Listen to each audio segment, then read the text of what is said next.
Yo, what's going on, guys? Welcome back to a brand new video on the channel. Inside of today's video, I'm going to be going through the best 15 brawlers to max out currently for this season inside of ranked, or whether you just want to play ladder as well, but mainly inside of ranked. A lot of these brawlers are not too much different from the previous meta, but some of them are going to be like preemptive for the hyperchargers coming out in a couple of days, hopefully, and some of them did receive a buff and they've been really good in the meta. So before we jump into it, make sure to subscribe if you're not already, and let's jump into it then. So the first one is going to be Ruffs. So you guys know, if you've been watching my streams, I've been high on the Ruffs for a while since the buff, and over the weekend I've been playing just a lot more Ruffs, and it just feels absolutely insane.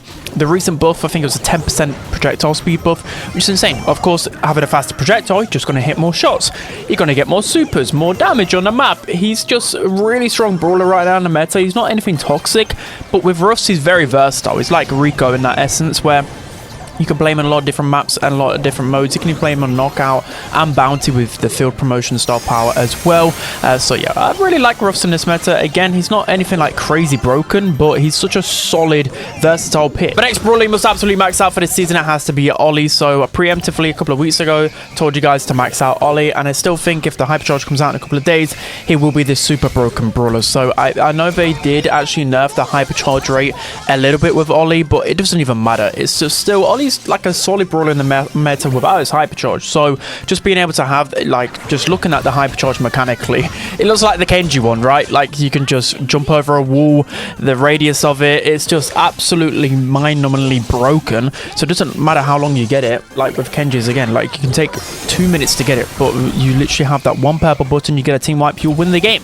It's as simple as that, and it's uncounterable near enough. There's like a handful of brawlers really that can counter this Ollie hypercharge. So yeah, I just think it's going to be done broken in a couple of days time. The next brawler must absolutely max out has to be Bonnie. So you guys should have Bonnie maxed out by now. If you haven't, I don't know what you're doing already. So Bonnie's like perfect for ranked, because I pretty much never see her banned out for whatever reason. She's quite clearly a top 3 brawler inside of the game, but it's mainly the hypercharge. You can't play without the hypercharge, but the hypercharge is the reason why she's broken. It's because she can pretty much jump on top of any brawler she wants to. Before, you had to handpick your brawlers you wanted to jump onto, whether it would be like a squishy brawler, thrower, etc. There had to be like below 7k, 6k health for you to be able to get that kill. But now with a hypercharge, you can pretty much jump onto everybody, even like a Frank. I mean, you probably don't want to jump onto a Frank, but you can jump onto any tank and you'll get a kill. Especially if you're close to that tank, you can stun them twice, dealing extra damage. Yeah, she just runs through absolutely everything. And a brawler like Bonnie, she has great range and just such great versatility. You're going to be picking her in every single game mode and every single map. So why wouldn't you max out Bonnie? Next brawler must be looking to max out has to be Lawrie. So Lawrie did receive quite a hefty hypercharge rate nerf before even the hypercharge came out, but I still think that in this type of meta he'll be probably the best thrower to have, because eventually when you do get that hypercharge, it will just be so overwhelming for the opponents to deal with that you just be able to just force them back into spawn with a click of a purple button, which would be really good. And the twins have always been quite steady in the meta. They've been a safe pair of hands. The fact that since the twins release, they've been pretty much an A tier brawler. Only recently, because they haven't got a hypercharge, they've gone down to the B tier. But again, you can play them in a lot of different situations, a lot of different Brawl maps, hot zone. You can play them in knockout and bounty wherever you want to, because they're just pretty consistent. So yeah, I think the twins will be fully back in the meta, and I anticipate them at least being high A tier. Next on the most max out list, we have Tara. So Tara always just barely misses out my top 15 list in terms of best brawlers in the game, mainly because she's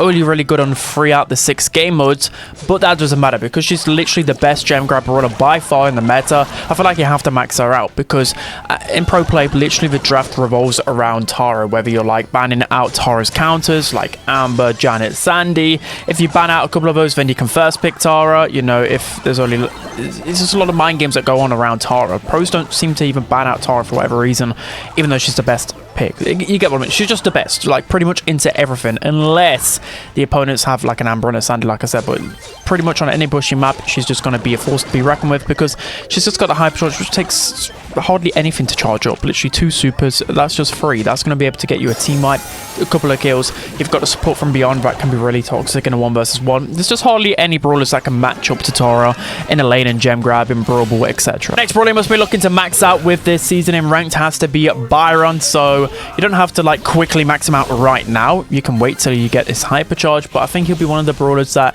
will excel excel a lot thanks to the hypercharge, because it'll be fast charging, and although the hypercharge super isn't anything like game breaking, it still adds that extra bit of DPS, just like Gus in that sense, where, you know, Gus was kind of this underrated brawler. I think it was like always like B tier, A tier, S tier, but I think there was a point in time where he started to fall off, and then the hypercharge came out, and now he's able to defend himself against all of these aggressive brawlers. The same will happen to Byron. He'll be able to defend himself quite happily, and it's always this thing, right, in competitive play where Byron probably isn't picked too much inside of ranks, but then when it comes down to the pro tournaments, Byron is considered quite underrated and like a safe option a lot of the time. I think he's fallen down because of Lily and Kenji, etc., but I think he'll be able to re-emerge with his hype charge in a couple of days. Next brawler must be looking to max out with this season in ranked has to be Squeak. So Squeak is my go-to brawler inside of Knockout, Bounty, and maybe a few last pick scenarios, but it's mainly those two game modes where I really enjoy playing Squeak. So I know that quite often on the channel I say that Squeak is overrated, but that's just more so of people picking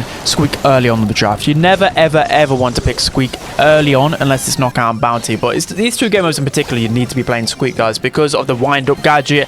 It's just like a mini Mandy super with a click of a green button. Of course, it's just so good for pressure as well. If you know you're connecting that onto someone in Bounty and Knockout, you can just start pushing up the map and start the spawn trap. So that's why I really like it. And then of course his hype charge is pretty underrated. His super now with the slow bug being fixed is really good again with a slow star power. So I just find him a really consistent brawler. And in Knockout and Bounty you tend to just stay near your teammates quite often, so you're not too vulnerable. I know there's a few aggressive brawlers in the meta, but as long as you're staying by your teammates, you're able to just get a lot of pressure. There's also with Squeak, literally his main attack is able to shoot through walls. So maps like Dry Season, Layer Cake, he's probably one of the best picks inside of those two maps. The next brawler must be looking to max out this season in ranked is Otis. So I thought the damage buff would be pretty good to Otis, but I didn't think it would like make this much of an impact on him in the meta, especially again those bushier maps, Gem Grab, Brawl. He's just so hard to push into. It's ridiculous. 1,000 damage. People are sleeping on this one. This is going to be one that later on in like weeks to come, people will be like, okay, how do we not see Otis being one of the better brawlers inside of the game? And trust me, he is. Again, like I've been playing a couple of games, say on like center stage, double swoosh, and I've been playing a tank. Like you don't of course pick tanks into Otis, but you normally just have to pick a tank to get pressure on the map. But anyways, Otis has just been deleting me. Like I can't even get near Otis because of his damage buff. It's insane. And then the super, of course, is going to be countering those big assassins like Kenji, tanks like Draco, etc. So I think he's fully back in the meta and one of the more dependable tank counters now. Next up on the must max out list, we have Jae Young. So another brawler that's just steadily in the top 15 brawlers inside of the game right now, and his hype charge is going to just make him that bit better. It's not the fastest charging hype charge in the world, but it will just add another level to him because Jae Young already is like on the cusp of S tier pretty much since his release because of his versatility.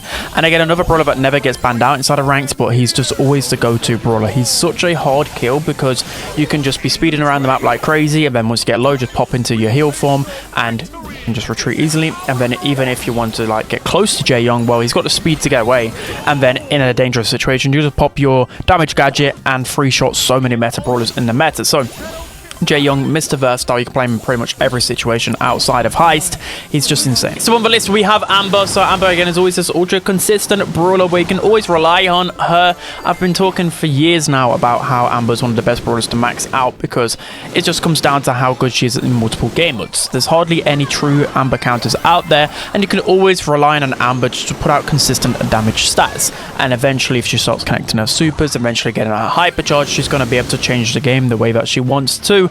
And a lot of the time there's like bushy maps where Amber's played on, so she can just remove a lot of key areas with her super, so you just know when the opponent's trying to creep up onto you, like double switch for example. But again, you can just never really go wrong with an Amber inside of draft, and those are the type of brawlers that I really like maxing out my mini accounts because you can just, like, if you have like only 10 maxed out brawlers, you can just always like go in Amber like pretty much because you know you're just going to do something in the game at least. There's hardly any unwinnable situations for an Amber. Next brawler must absolutely max out for this season in ranked has to be Cordelius. So again, I have no idea how Cordelius didn't receive any type of nerf in the last set of balance changes, and he still proves to be one of the best brawlers inside of the game, and he's another brawler that doesn't get banned out in ranked for whatever reason. I mean, people go for like kits, Karzigs, etc. The more annoying assassins, but Cordelius, low-key, is just so broken. It's just the second he gets in your range, he will delete you. He's one of the best counters to a lot of the assassins and aggro picks in the meta. He's one of the best shutdowns to those broken hypercharges because you can just put them into the shadow realm. And with Cordelius, I really like that you can pretty much switch his build to his needs, whether there's throwers or snipers. You can go jump gadget, you know, different maps will always play into his advantage, because especially when he can push up close to a wall, well, he's going to get that automatic supercharging just by standing there. And if anyone wants to pounce on him, he's got a couple of gadgets that can help him in that 1 versus 1. So again, hardly any brawler beats him in a 1 versus 1 in the shadow realm. So yeah, he's disgusting in his meta. The next brawler must be looking to max out this season in ranked has to be Kit. So this is more so actually ladder than ranked, because a lot of people just ban out Kit no matter what. And if Kit gets through though, like, you're just going to win the game no matter what. No matter the matchup, you're just going to win, because the hypercharge actually got a buff. Because now with Kit, your hypercharge super deals damage. So this helps you with your super chain, and so now by the time you jump onto someone, you'll have another super available, and that means you can actually get a couple of kills rather than just one guaranteed kill with a Kit hypercharge. So it's just even more broken, even with the recent nerf that it got. Yeah, it's insane. So yeah, Kit, you guys know already, one of the best, well, the best brawler in the game. The next brawler must be looking to max out this season has to be Draco. So I don't know if I mentioned him in the last video or just didn't mention him too much in my best brawlers video, but Draco is still an insane brawler inside of this meta. Trust me, the pros love to use a lot of Draco just because he's going to be that consistent damage, well, not damage brawler, but just pressure brawler, because he's such a hard kill. You've got the damage reduction you have with a super, you've got the gadget that keeps you alive for 2 seconds, and then you've just got the fact that he's got a tank trait and he can cycle through supers just by receiving damage. So he's going to be really, really good and one of the best brawlers inside of Hot Zone. He's going to be good on bushing maps, on Brawl and Gem Grab.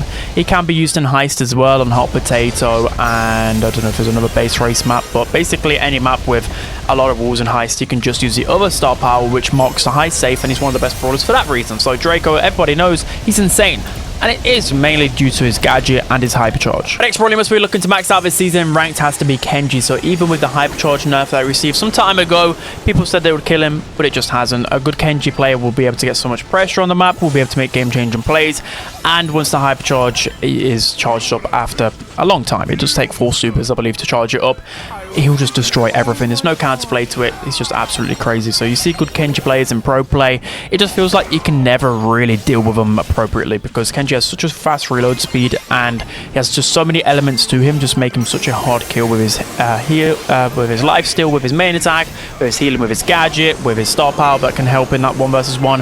He's just very annoying, and Kenji would forever be like an 8-8 brawler in the meta, it feels like. Last brawler on this ranking has to be Crow. So Crow, even though he's fallen down from the S tier, and maybe in the next few metas he might fall down a little bit, but still for now he just seems to be such a consistent pick inside of draft. So you can pretty much go with Crow everywhere. Crow is just a fantastic brawler thanks to his shield gadget, which can just help him be like a mini tank, but it's mainly because, again, like, Crow hardly has any bad matchups. I mean, he doesn't have any overwhelmingly like crazy matchups where you think, oh, definitely go Crow, other than like Jay Young and a few other instances, but it's just because he's just good into everything. Like, he'll always be a hard kill and he'll always be able to make a game-changing play now thanks to that health buff. He can easily jump onto squishy brawlers and get kills now. His hypercharge can finally do a little bit more now with his health buff.